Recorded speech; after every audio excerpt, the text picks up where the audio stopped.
Hey guys, and welcome to another tutorial for freshly squeezed samples. This is your host John Gran, and today I'm going to be showing you how to create a snare from scratch using X4 Record Serum.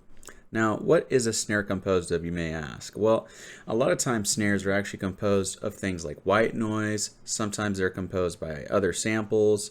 There's lots of drum machines that have been built over the years that people have sampled in order to create their ideal snare sound. But for this video, we're going to be using strictly white noise and maybe a few oscillators to make this happen. So let's go ahead and get started by setting up a little MIDI pattern so that we can listen and audition to our snare as we're creating it. So I'm just going to make a little pattern like this, nothing too crazy. And let's see what that sounds like. Okay, that's very loud. I'm going to turn it down a little bit. Now, as you can hear there, what's being played is oscillator A, which is a saw wave, but we're going to turn that off for this video. And we're going to start with clicking on our noise oscillator.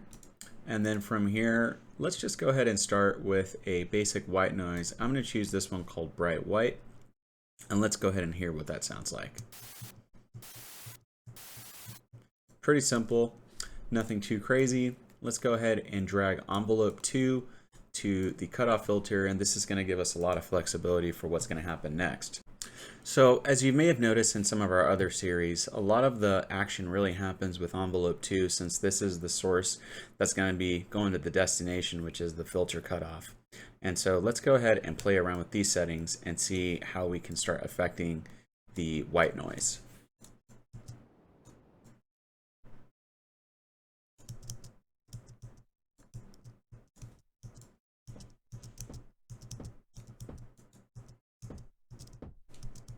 And right there we have sort of like a good little starting point. I am going to try to loop this a little bit shorter so that we can just kind of have this on repeat.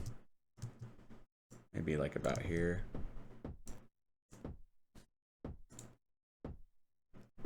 The first thing I'm going to want to do is come over to the EQ, kind of bring this volume up a little bit on the high end.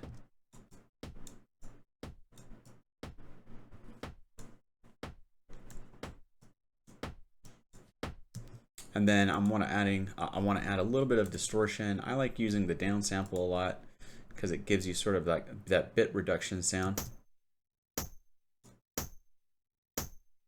And as you can see, just by clicking on downsample, you already get that immediate sort of kind of snare vibe.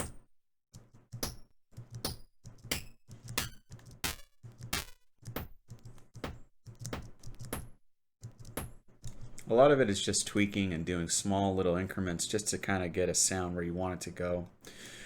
Next thing we're going to do is bring up the compressor a little bit to kind of give it a little bit more smack.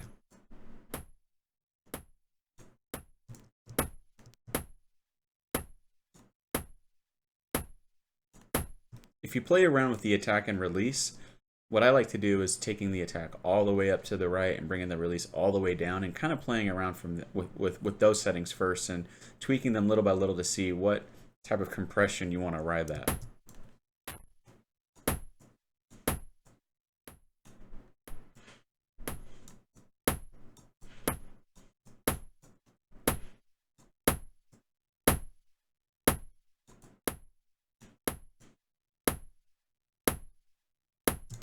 So right there we got something that's pretty smacking so far in terms of just the overall dynamics and the sound. It's really squashed.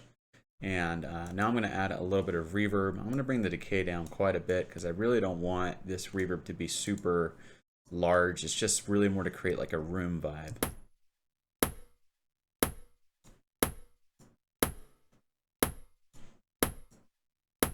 With the low cut, we're taking out some of the lows from the reverb just to kind of let more of the highs kind of come through.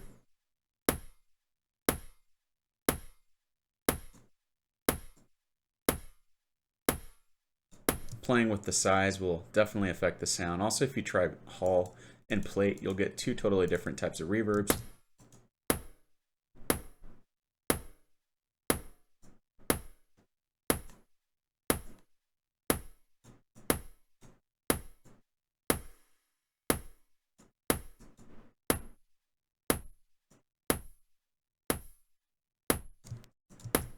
Kind of feeling the Hall sound for this one that we're building, so I'm going to stick with that for now. The other cool feature is the hyper dimension, which kind of gives you a more, I would say, stereo kind of vibe. So let's go ahead and play around with some settings. I have some presets that I've already built. Let's try this one and this one. I think I kind of dig that first one. Next thing I want to do on this snare is I want to cut out a lot of the lows. Don't really need a whole lot of these low end frequencies. And that sounds pretty good so far. Next thing we're going to do is we're going to look at some analog sources for our next part. And this part of the oscillator, or at least of this synth sound, is really just to kind of see if we can come up with like a tone that will give us a little bit more energy to the overall sound that we're building. There's a lot of different wavetables that you can use, and there is nothing wrong with just experimenting and trying out a bunch of different ones. And if you don't end up liking them, that's fine, but at least you're trying something new out and trying to see if you can create your own custom snare sound. So let's see what this sounds like when we have the Evolve sweep.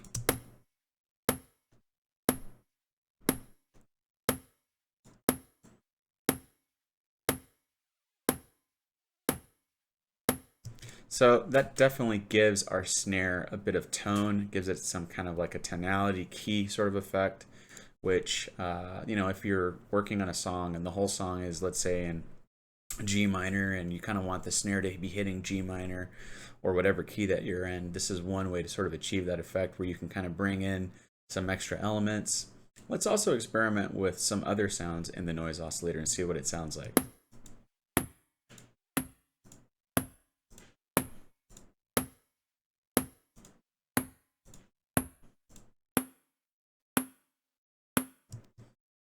Now, again, this is like a very sort of high-end snare sound. This isn't like a low-end snare, so this is kind of a snare that I would assume would be used more in like melodic techno and some slower kind of dance songs.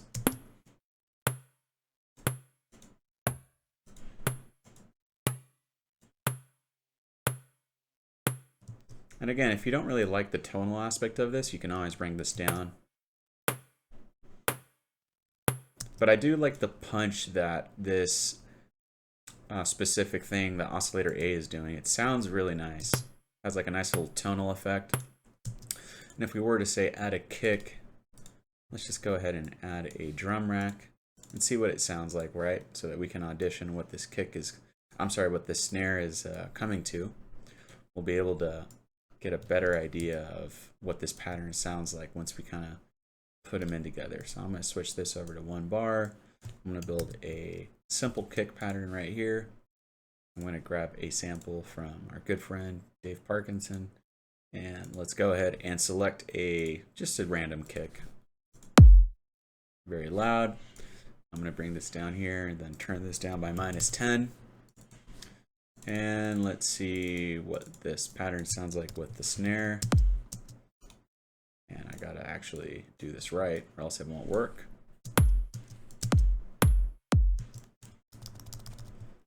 Copy that.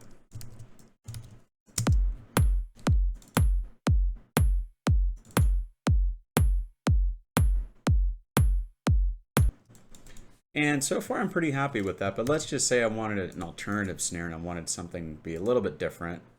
Let's try a slightly different sound on the snare. And I'm going to switch this up, and let's just try a different set of wavetables. And I'm going to make sure that that one's muted just in case. And it's muted.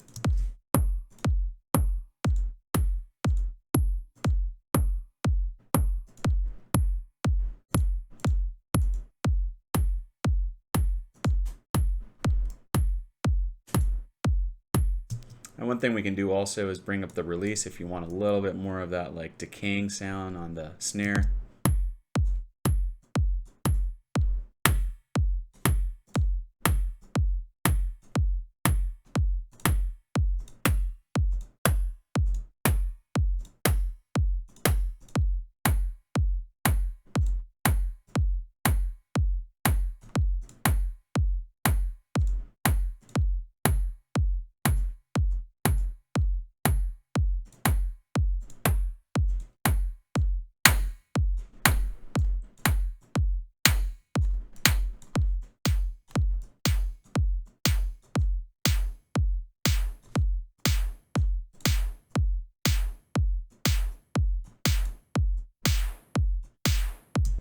And as you can see there, the more that you start playing with envelope 1 and 2 and start bringing the release, the decay up, you can kind of arrive at some of those snares that maybe are reminiscent of someone like Eric Prydz or Fairplay, where they sort of have this very kind of like punchy sound. And I think a lot of times what they're doing is also they're playing with the resonance.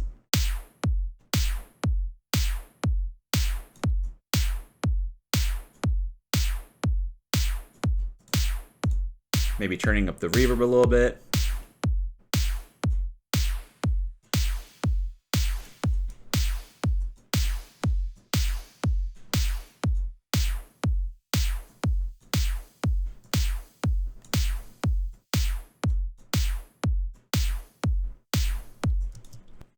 And again, there is no right or wrong way to do this. It's all about experimentation, but I hope this video showed you at least one technique and an easy way to build your own snares in Serum. This is super helpful if you kind of want to stand out from other people and have your own signature snares. I highly recommend that you just kind of spend, even if it's 10 minutes a day, and just creating your own snares and then exporting them into your own personal sample library. I do this all the time. I have my own set of samples that I've created, all my own one-shots that I love using, and it's just a great way to be able to sort of build up your own personal arsenal of sound effects. So guys, I hope you enjoyed this video. Please leave a comment if you enjoyed this. Don't forget to like and subscribe, and I'll see you next time.